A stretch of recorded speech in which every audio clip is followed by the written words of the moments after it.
Então vamos lá. Recentemente a empresa Fast Brick Robotics, gostou do inglês? Mostrou ao mundo um robô conhecido no radar 105, capaz de construir em tempo recorde, etc. Ele consegue trabalhar algo em torno de 20 vezes mais rápido que um ser humano. Aí a CESP tem isso também. Às vezes coloca um enunciado que, enfim, isso daí não vai influenciar em grandes coisas na questão. Mas vamos lá. Tá? Aí, um enunciadozinho falando do robô. Bom, aí ele vem com a questão propriamente aí. Se um robô constrói uma casa de 100 metros quadrados em 2 dias, então vamos lá, vamos botar aqui. Vamos botar aqui. Um robô, constrói uma casa de 100 metros quadrados em 2 dias. Beleza? De 100 metros quadrados em 2 dias. Tá bom? Ele constrói uma casa de 100 metros quadrados em 2 dias. O que vai acontecer? Então, 4 robôs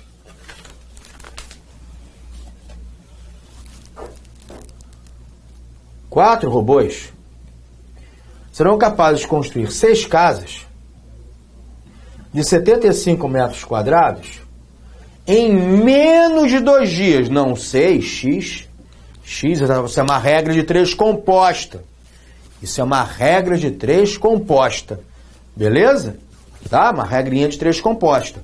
Ou seja, o que você tem que analisar? Como é que a gente faz uma regrinha de 3 composta? Primeiro, o que são grandezas diretamente proporcionais? Olha só, grandezas diretamente proporcionais são aquelas grandezas que, se aumentar o valor de uma grandeza, outra aumenta. Por exemplo, quantidade produzida e tempo. Se eu quero produzir mais, vou levar mais tempo. Né? Se eu quero escrever um livro, vou levar um tempo. Se eu quero escrever 10 livros, vou levar mais tempo. Mão de obra e tempo são grandezas inversamente proporcionais. O que são grandezas inversamente proporcionais? Aumenta o valor de uma grandeza, outra diminui. Por exemplo, se eu tenho mais gente trabalhando, vou realizar aquela tarefa em menos tempo. Então, vamos lá. Tempo, dia, com metragem quadrada de casa, são grandezas diretamente proporcionais, que eu vou abreviar GDP. Por quê? Se eu quero construir mais casas, vou levar mais tempo. Ou, se eu vou construir menos casas, vou levar menos tempo. Grandezas diretamente proporcionais. Tá? Aqui também, metragem de casa ou casa é a mesma coisa. Construir grandezas diretamente proporcionais também. Se eu quero construir uma casa maior, ou mais casas, vou levar mais tempo. Menos casas, menos tempo. 2 grandezas diretamente proporcionais. E robôs com dias, Com dias. Ora, se eu tenho mais robôs, vou levar menos dias para executar aquela tarefa, que no caso é montar as casinhas. Então são grandezas inversamente proporcionais que eu vou chamar de GIP para você lembrar. GIP. E aí, como é que faz questãozinha de regra 3 composta? Como é que você monta? Não mexe na coluna que tem um X. Escreve assim, a coluna que tem um X do jeito que ela está. 2 está para X. Tá? 2 está para X. Igual. Depois do igual, se as grandezas envolvidas forem diretamente proporcionais, você mantém a fração na ordem que ela aparece. Se as grandezas envolvidas forem inversamente proporcionais, você inverte a ordem da fração. Tá? Então vamos lá. Vamos começar daqui. Robô. Essa coluna robô está associada. Até botei a setinha para você ver melhor. A coluna robô está associada com dias, a uma grandeza inversamente proporcional. Então, em vez de colocar 1 sobre 4, você troca de posição. 4 sobre 1. Tudo bem, 4 sobre 1 dá 4, mas estou botando assim para você ver que girou aqui. Girou. Vezes, é sempre vezes. Tá, vamos lá. Essa coluna casa está associada a uma grandeza diretamente proporcional em relação a dia, Então, mantém a ordem 1/6 vezes a coluna metragem quadrada diária, também grandeza diretamente proporcional em relação ao tempo, ao dia. Então, mantém a ordem 100 sobre 75. Tá? 100 sobre 75. Beleza? Ok? Tá? Chuchu, beleza? Bom, então essa aqui vai ficar 2 sobre x é igual a 4 vezes 1 vezes 100, que dá 400, e 1 vezes 6 vezes 75, ok? Beleza? Tá? Então, multiplicação de fração, como é que você faz? multiplica os numeradores e multiplica os denominadores. Não é isso? Tá? E 6 vezes 75 dá 450, né? 6 vezes 75, 450. 6 vezes 5, 30, vai 3. 6 vezes 7, 42 e 3, 45. Tá bom? Aí pode cortar esse 0 com esse 0 aqui. Então ficou 2 sobre x é igual a 40 sobre 45. Ou seja, produto dos meios, tá? Até se você quiser simplificar aqui, ó, é bom você ver que você pode fazer isso também, ó. 40 sobre 45. Se você quiser, pode dividir por 5 em cima e embaixo, para facilitar um pouquinho sua conta, se quiser, né? Então 2 sobre x é igual, dividindo por 5 embaixo, 40 dividido por 5, 8. 45 dividido por 5 é 9, né? Então ficou 2 sobre x igual a 8 sobre 9. Produto dos meios, 2 vezes 9 igual a dos extremos, 8 vezes x. Aquele produto cruzado. 2 vezes 9 igual a 8 vezes x. 2 vezes 9, 18. Né? E igual a 8 sobre x. Então, x é igual a 18 sobre 8. Tá? 18 sobre 8. Beleza? Isso aí vai dar 2,25. Tá? 2,25 dias. Ora, menos 2 dias não, 2,25 dias já passou de 2 dias, está errado, né?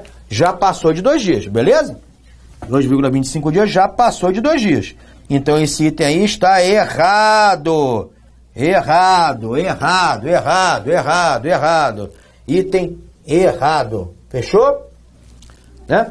A CESP, galera, olha só, a CESP joga muito com isso. Menos de, se ela colocasse mais de 2 dias, estaria certo. Ela joga superior a, inferior a, é igual a. Se ela colocasse igual a 2 dias, errado. Menos de 2 dias, errado.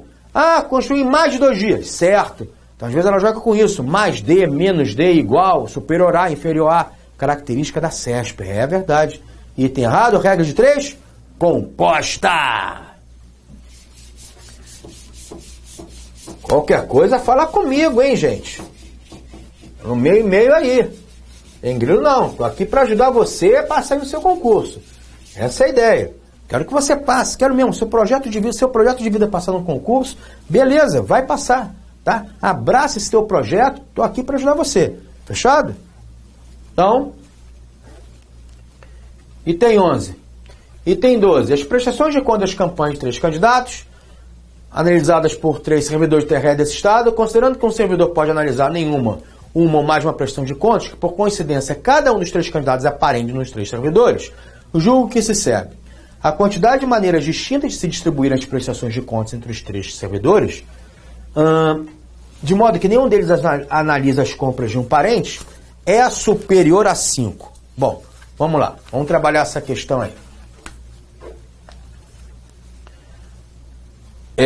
Eu vou pegar aqui um quadrinho branco, tá? Vou pegar aqui um quadrinho branco. Então, olha só.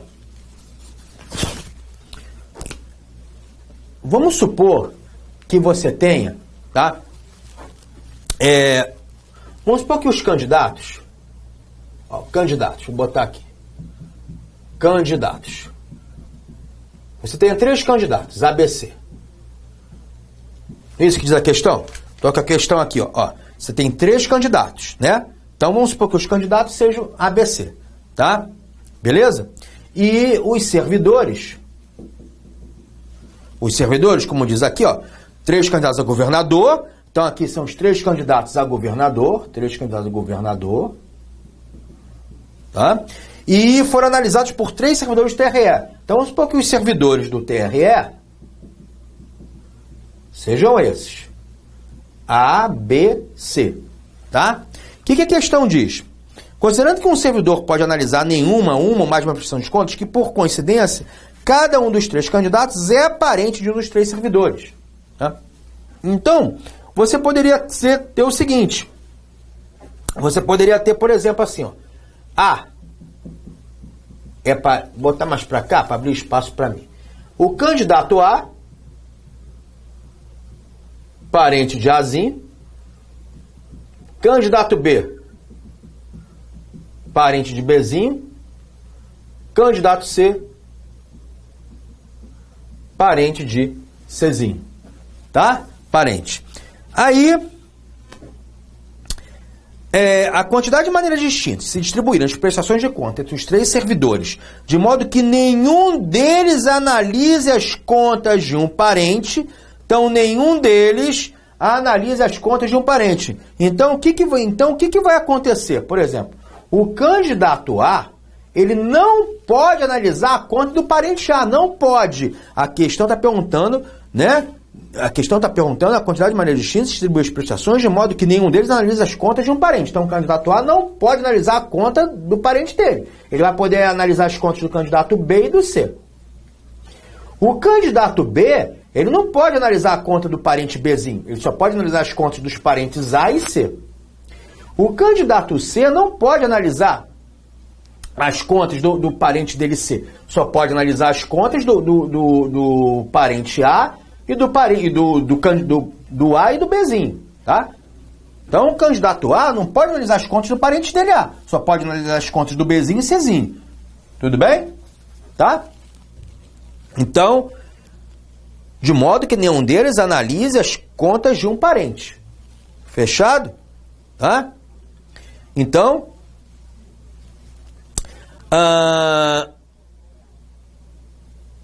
é isso aí. Beleza?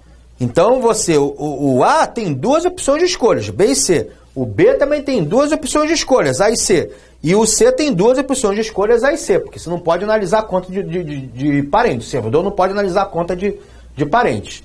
Beleza? Não pode associar. E não pode ter candidato A, parente A. Esses dois aqui, não pode ter análise de contas referente ao candidato A e o parente A. Não pode ter análise de contas do candidato B em relação ao parente B. Não pode ter análise de contas do candidato C referente ao parente C. Tá? O parente dele, tá? Beleza? Ok? Bom, então...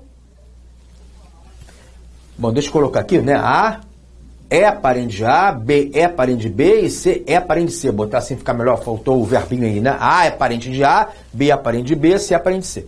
Então, beleza.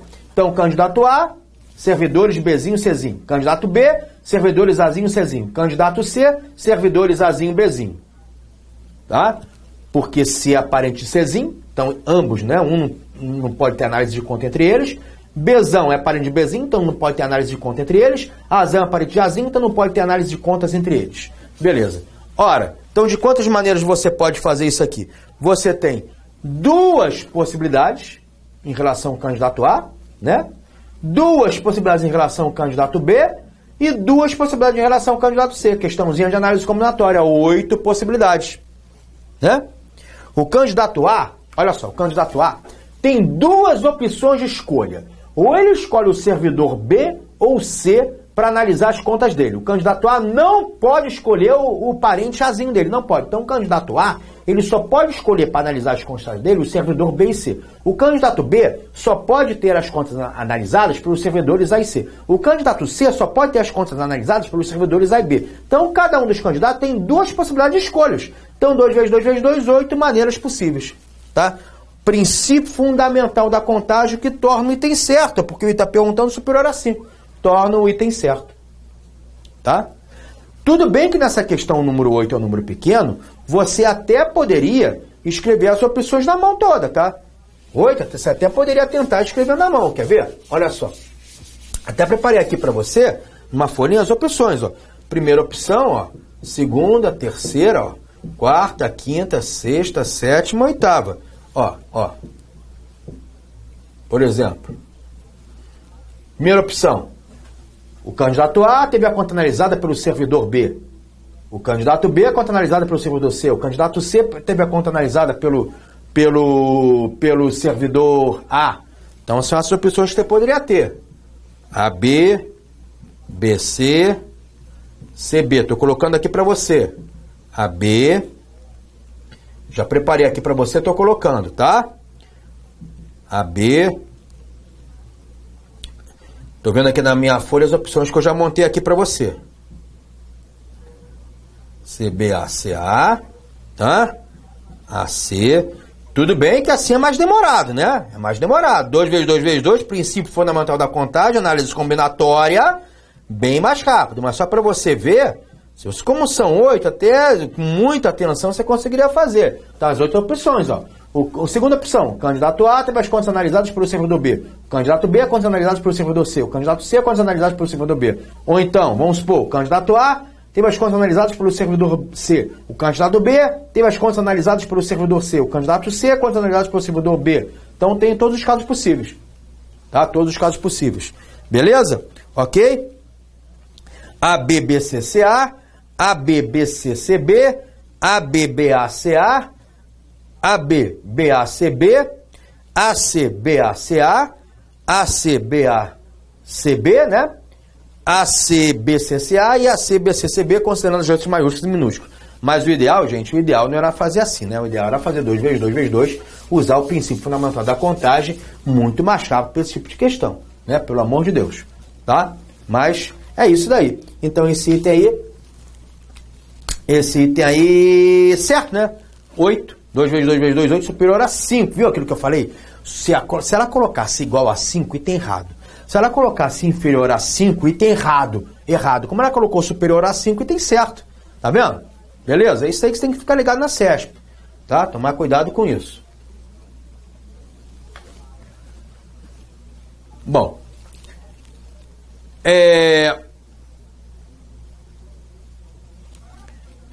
Essa questãozinha de um jogo de pôquer, tá? Questãozinha também da CESP 2015, recente aí. Um jogo de pôquer, Pedro, João e José estão jogando uma mesa de pôquer, tá? E cada um deles tem um jogo de 5 cartas da seguinte forma. Um possui uma quadra, outro possui um par, e o outro não tem nenhum tipo de sequência significativa. Então, quadra, par e nenhuma sequência significativa. Então, quadra, par, beleza? E nenhuma sequência significativa. Vamos lá. Por meio da reação dos jogadores, percebe-se que um deles tem a intenção de desistir da jogada, outro tem a intenção de continuar a jogada e outro vai ter a intenção de blefar. Tá? De blefar. Beleza. Sabe-se ainda aqui, vamos continuar aqui. João não blefa, tá? João não blefa e não tem o pior jogo. O jogador que tem a intenção de continuar, tem na mão um jogo que forma um par. Pedro não tem intenção de desistir. O jogador que blefa tem um jogo formado pela quadra. Então, o que ele está perguntando aqui? Jogo subsequente. Se um jogador for escolhido ao acaso, sem que haja qualquer tipo de informação sobre a sua intenção sobre o seu jogo, ok. A quantidade de possíveis combinações dos jogos e intenções que poderiam ser formados por ele, para ele é superior a 20. A quantidade de possíveis combinações dos jogos e intenções que poderiam ser formados para ele é superior a 20. Gente, olha só. Vamos lá. Olha só. Você tem 3 possibilidades de jogo. Não são 3 possibilidades de jogo? Ou você joga... Aqui, ó. 3 possibilidades de jogo. Cadê? Quadra, par e nenhum tipo de sequência. Então, vamos aqui. Tem 3 possibilidades de jogo. Quadra, par ou outra sequência. Né?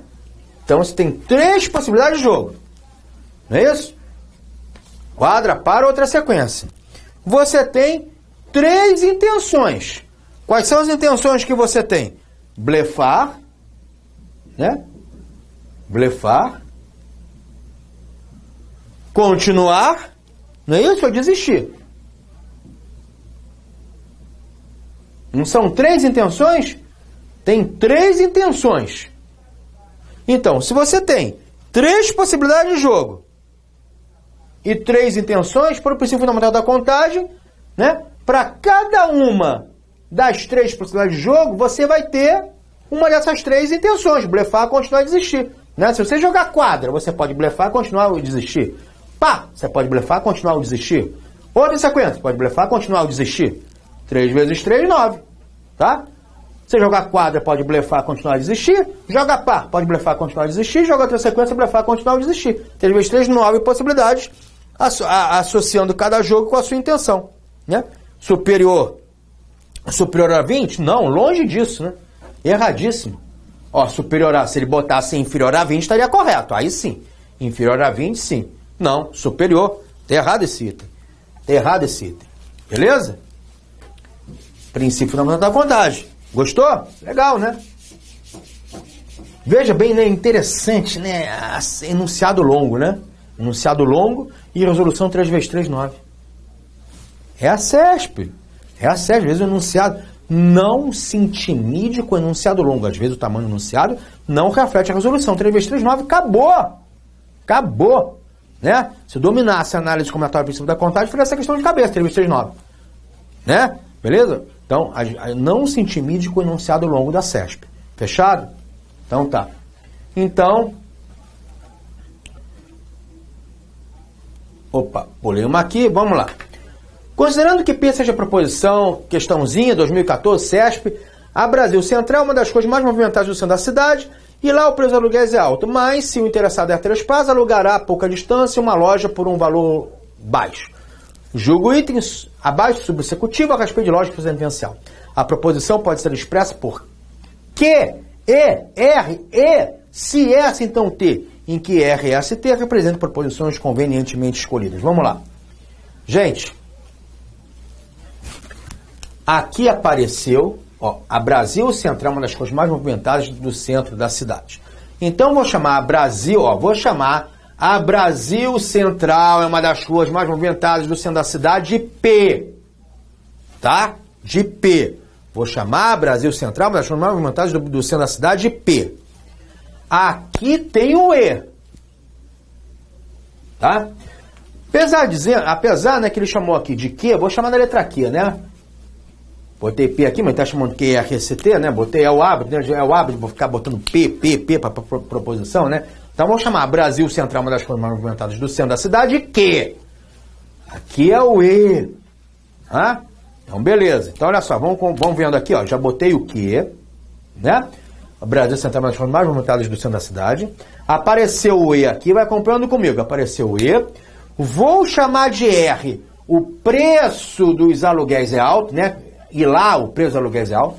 Vou chamar de R lá o preço dos aluguéis é alto. Então apareceu o R aqui, QIR. Mas lembra na questão que nós fizemos que o quando era o centão? Um sinônimo, quando igual a centão. Mas é o nosso E. Outro sinônimo. Aqui é o E. E, mães é o E, tá? Anotou aí? Mães é o E. E apareceu aqui. C. O interessado é 3 passos. Então... não está escrito então. Não tem problema. Se jogo bola, então estudo depois. Se chove, então não vou à praia. Ou então, se chove, não vou à praia. Sem o então. Ou você fala, se chove, então vou à praia. Eu falo, se chove, vou à praia. A falta do então não descaracteriza a proposição CP, então o quê? Então, vou chamar da letra S o interessado der 3 passos. E vou chamar alugará a pouca distância uma loja por um valor baixo da proposição T. Então, já apareceu o S. Esse S aqui é o interessado der 3 passos. Esse T aqui é alugará a pouca distância uma loja por um valor baixo. E o C, então, então é Q, I, R, E, se S, então T. Q, I, R, E, se S, então T. E então, tá certo. Esse item tá certinho.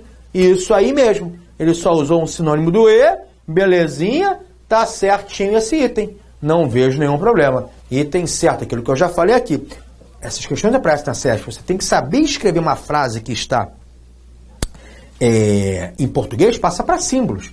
Beleza? Ok? Eu já falei, você encontra também... Gente, eu gravei um resumão teórico de raciocínio lógico. Então, se você já fez algum curso de raciocínio lógico, é só fazer um resumão rápido. O que mais aparece em raciocínio lógico, né? Aquilo que é essencial para raciocínio lógico, vê comigo lá. Resumão teórico de raciocínio lógico. Beleza? Eu falo de proposições, equivalências, negações, tabela verdade e faço alguns exercíciozinhos de treinamento. Fechado? Ok? Vamos ver a 15. Considerando a proposição, se Paulo não foi ao banco, é aquilo que eu já falei para você. Ele está sem dinheiro? Então ele está sem dinheiro. né? Então ele está sem dinheiro. Julgue o item seguinte. Se as proposições Paulo está sem dinheiro e Paulo foi ao banco forem falsas, então vamos lá. Paulo está sem dinheiro é falso. Então aqui que diz que ele está sem dinheiro é falso. F. E Paulo foi ao banco é falso também. Gente, se Paulo foi ao banco é falso, aqui que diz, cuidado, aqui diz que ele não foi ao banco. Fica ligado, olha a luz aí. Se Paulo foi ao banco é falso, aqui que diz que ele não foi, olha o dedo, ó, aqui que ele diz não foi ao banco é verdadeiro. Né? Se Paulo foi ao banco é falso, quando ele diz que não foi ao banco, passa a ser verdadeiro. Um é o oposto do outro, um é a negação do outro. Tá? Bom, então essa proposição é verdadeira? Vamos lá. Ele está com uma proposição C, né? P, então o quê? Não é isso? Ele está com um CP, então o quê? O P é Paulo não foi ao banco e o Q está sem dinheiro. Ele está com uma proposição se verdadeiro, então falso. É isso que ele está. Né? É isso que ele está, uma proposição se verdadeiro, então falso. Ora, pela tabela verdade do CP, então o quê? Como é que é a tabela verdade do CP, então o quê? VV dá V, né? VF dá F, FV e FF dão V. O único caso que o CP, então, que dá F é quando que a frase que vem depois do se é verdadeira e a frase que vem depois do então é falsa, que é o caso. Então, essa frase aqui, se Paulo não foi ao banco, ele está sem dinheiro, é falsa. E ele está dizendo que ela é verdadeira. Não, item errado. Item errado. Tá? Tá bom? Então, Paulo está sem dinheiro, Paulo foi ao banco, são falsas. Então, está sem dinheiro aqui é falso, Paulo não foi ao banco é verdadeiro, ficou com sem então verdadeiro e falso, a frase é falsa. Então, questão 15, errado. Beleza? Ele está sem dinheiro, é falsa. E ele está dizendo que ela é verdadeira. Não, item errado. Item errado. Tá? Tá bom? Então, Paulo está sem dinheiro, Paulo foi ao banco, são falsas.